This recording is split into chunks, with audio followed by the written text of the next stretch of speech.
আসসালামু আলাইকুম ওরহমতুল্লাহি তাআলা ওয়া বারাকাতুহু।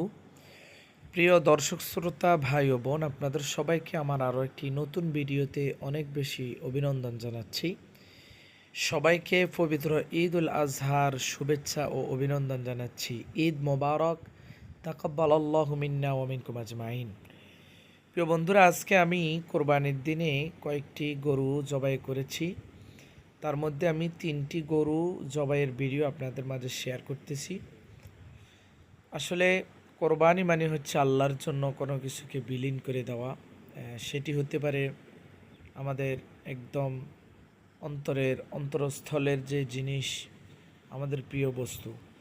তবে কোরবানি করার জন্য আল্লাহ রাব্বুল আলামিন আমাদেরকে নবী সাল্লাল্লাহু আলাইহি সাল্লামের মাধ্যমে নির্দিষ্ট একটি প্রাণীর কথা বা কিছু প্রাণীর কথা আমাদেরকে বলে দিয়েছেন।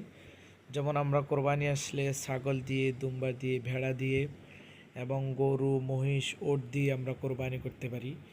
কোরবানির এই প্রথা যার মাধ্যমে এসছে, আমাদের প্রত্যেকেরই সে ঘটনা জানা যে সৈয়দনা ইব্রাহিম আলাইহিস সালাতু ওয়াস সালামকে আল্লাহ রাব্বুল আলামিন কোরবানির মাধ্যমে পরীক্ষা নিয়েছেন তার প্রিয় বস্তুকে জবাই করার মাধ্যমে। তো তার প্রিয় বস্তু ছিল যিনি হযরতে সৈয়দনা ইসমাঈল আলাইহিস সালাতু ওয়াস সালাম। হযরত ইব্রাহিম আলাইহিস সালাতু ওয়াস সালামের 86 বছর বয়সের নার ছেঁড়া ধন হযরতে সৈয়দনা ইসমাঈল আলাইহিস সালাতু ওয়াস সালামের জবাহের মাধ্যমে আল্লাহ রাব্বুল আলামিন তাকে পরীক্ষা নিয়েছেন এবং তিনি সেই পরীক্ষায় উত্তীর্ণ হয়েছেন। সম্মানিত ভাইরা আমার, আজকেও যদি সেই নিয়মেই একই প্রথা যদি এখন পর্যন্ত আল্লাহ তাআলা আমাদের মাঝ পর্যন্ত নিয়ে আসতেন, তাহলে আমাদের সবাইকে, আমাদের প্রিয় সন্তানকে কোরবানি দিতে হতো। তো যাই হোক, আল্লাহ রাব্বুল আলামিন সেই প্রথার পরিবর্তন ঘটিয়ে প্রিয় বস্তুর মাধ্যমে আল্লাহর জন্য কোরবানি করার বিধান দিয়েছেন। এজন্য আমরা আল্লাহর কাছে শুকরিয়া আদায় করি, আলহামদুলিল্লাহ।